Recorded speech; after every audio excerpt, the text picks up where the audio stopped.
Okay guys, I'm doing something really brave today. I have a middle part and I'm talking about Love Island, some of my own my problematic takes. Not too much actually. Anyway, that's actually not what we're gonna be talking about at its core. We're gonna talk about the concept of being a girl's girl and why I hate the girl's girl idea and why I think that the girl's girl concept is actually just thinly veiled sexism. Welcome to Paris Modal, where everything is I'm the friend that's too woke all of the time. Anyway, I'm starting this video off talking about Love Island because this is where I've noticed this problem begin. I think that a lot of my issues with the girl's girl are embodied really well on Love Island. So I think this concept, I will say that I was one of those people who didn't start watching Love Island until last season, season 7, which was their most successful season and most watched season up until last summer. And so I got on the Love Island bandwagon. I started watching it, and I remember that a big conversation at that time was the concept of like Friendship Island and how the islanders deciding, which if you're unfamiliar, the concept of Love Island is that you get a bunch of single people and you put them in a villa in Fiji and tell them to date each other.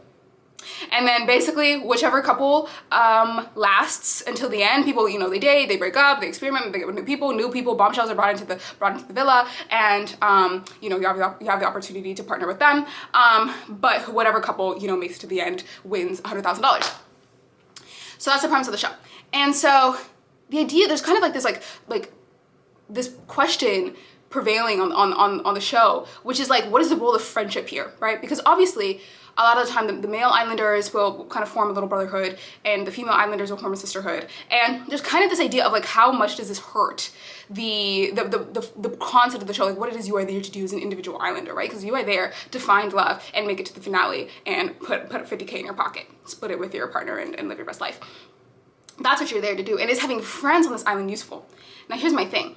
I think that we're watching the way women are socialized play out on our screens, and how actually being in this predicament where love is on the line, where everything is pursuing love, is actually where this inclination to form these friendships and use these friendships as a technique towards winning the game comes in, right? Okay, so because the thought process is that if you are focusing too much on Friendship Island, then it's gonna get in the way of you being able to adequately play the game. So if I'm in a couple, if I'm on the island and I'm in a couple, I'm having an issue with my partner, and I'm deciding, you know, or we've just collectively decided that this relationship needs to dissolve, and I'm friends with the girl on the island, you know, we came in and we're hugging and that's my best friend, that's my girl, you know, whatever. And, but like her bae, maybe her and her bae are not doing so well, whatever. Her bae is someone that I've had my eye on for a minute. Maybe we talked a little bit in the beginning when I first met her bae, before her bae got coupled with her. But, you know, things went differently and her bae ended up with my friend and da-da-da. So I want to talk to her bae because I'm interested in her bae. But this is my friend, and it's wrong of me to try and create something romantic with my friend's bae. Which, mind you, these people are not like partners. Like, nobody is like officially, you get coupled up, but the idea is that you're not in an official relationship. You're not closed off, because the concept of getting closed off is like its own thing in the show. Like, that's something that happens later in the show.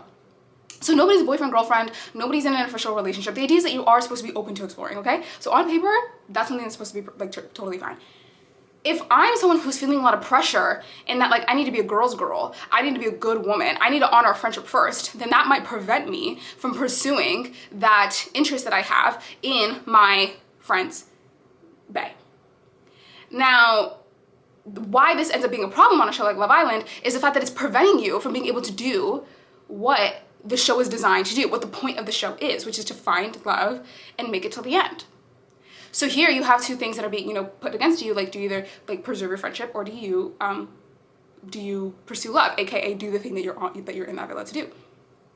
I think that this is a really good example, because my issue with the girl's girl has always been that it makes women be spineless. It gives a term to the way in which we try to get women to put the needs and the wants and the feelings of everybody else above themselves. How I think this plays out here is that you're getting these women who are like, okay, I need to put myself first. I need to think about what it is that I want, how it is I need to move in order to do what I'm here to do, which is find love and win the show, right? That is the premise here. I need to put myself first, and a part of doing that might need to be hurting other people's feelings. It might need to be partnering up with people that are not the most, it's not gonna look so good on me to do that, right? But that's what I have to do. That's what's on the other side of this. The fact that there's so much, so many women are so conflicted in being able to do that. And I think that that's just like one example. I think the concept of friendship island is something that plays out a lot.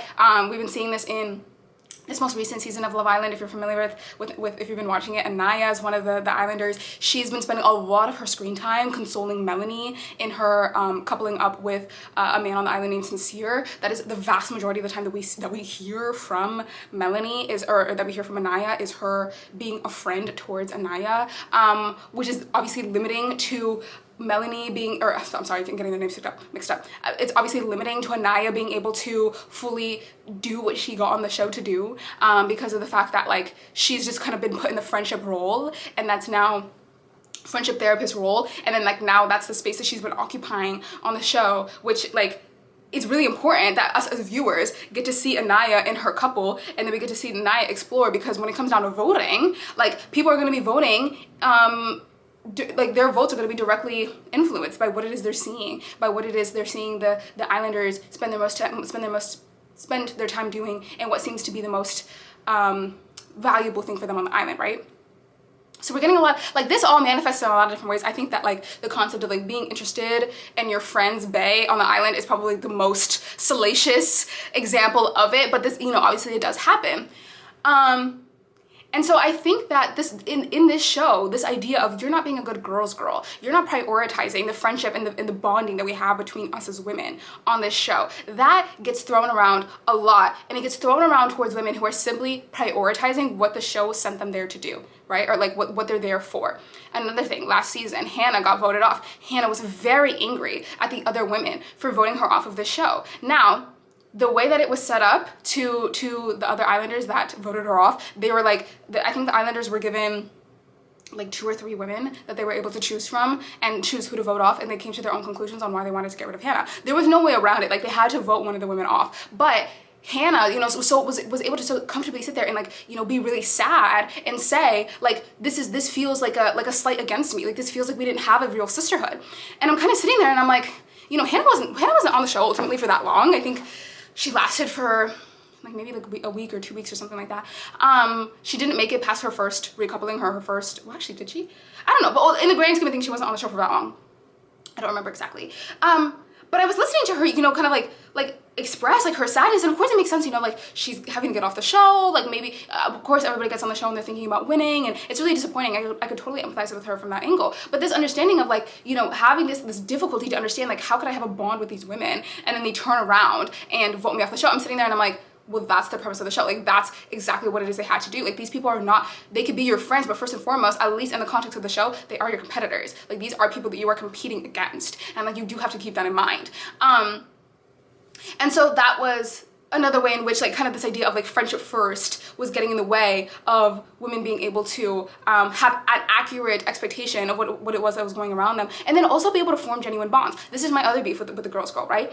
I've had interactions with women where we were meeting for the first time, or it's like, you know, our second, third time hanging out, very, very new friendship, very new, you know, relationship blossoming, and I'm already getting, you know, enveloped in these big long hugs. I'm being told that, you know, oh my god, I love you so much, you're so beautiful, you're so perfect, like, you know, all of these words of affirmation that are beautiful to receive, but they're not justified by the amount of time that we spend together. Like they're not based off of any like true feeling that you have for me. And this used to be something that rubbed me the wrong way, and I started to think like, well, am I just mean? Am I just not, you know, giving into female bonding the way that I should be? Like, why am I not, why does this like not land with me all of that well? And it was like through watching Love Island and like starting to have these thoughts about the girls girl, that things started to like make sense in my brain, where I was like, oh, like I don't think that women are kind of socialized into this like performative sisterhood, because because it's genuine, or because it's how you always feel, that you do feel like you have some like genuine love for someone that you just met. I don't think that that's the case. I think we understand that these sort of relationships are very strategic. There's an element of it that's like,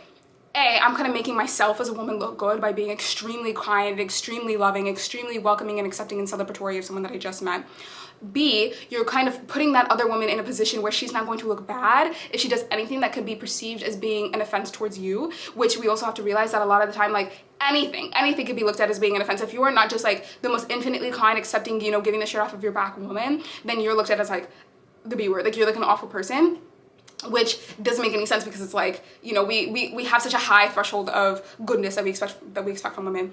And then, you know, but also I will say that like sisterhood between women is very justified. Obviously, like, women bond over the understanding that they are vulnerable to male violence, that they are vulnerable to male domination, and oftentimes have to rely on each other for safety, for care, for well-being, for being able to navigate this world together. So I'm not saying that I don't understand where this sort of like inclination to to this female bonding came from. It's very, very justified, but it also kind of has this like double-edged sword. It has this dark side where we kind of use this language of girls girl, we use this language of sisterhood, we use this language of like, you are my girl, you're gonna protect me, you're gonna take care of me, you're not going to do anything bad against me, especially when you do not have a relationship that justifies that level of bonding, right? Because these women are getting on the island day one, they're telling each other that they love her, that they love each other, they're telling each other that they're their best friends, they're telling each other that you're my girl. This doesn't make any sense.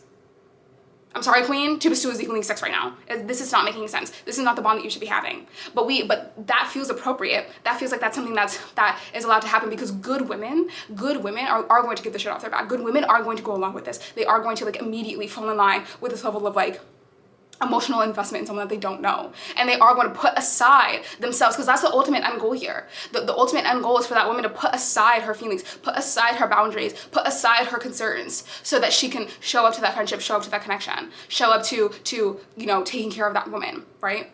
And not doing anything to slight her, even if what the cost of that is her own well-being and her own success on the show, $100,000, or you know, in people's day-to-day friendships, her own sanity. You know what I'm saying? I kind of also wanted to use Love Island, obviously, is a good example, because a lot of people are familiar with the show, and also I don't have to put any of my own personal examples or experiences of this on blast, but I hope that this can like make sense in the context of like your own friendships, of like, where do you feel like there is a unwarranted expectation of you, an expectation of you to be infinitely kind and agreeable and accommodating, and how are you then turned around and looked at as being not a good woman, being unkind, being mean, being a B word, because you didn't give that, right? And then ask yourself like, like, is this girls girl concept existing so that I put aside my own needs and wants, you know, in favor of other people? It's just food for thought. Obviously, there's so much value in being a woman that values other women, being a woman that centers other women, being a woman that champions other women. There's so much value in that, but we also have to think critically when we're thinking and talking about that. I think that's it. I hope you enjoyed this video. Look at me go, guys! Posting every single day of June. I'm so proud of myself.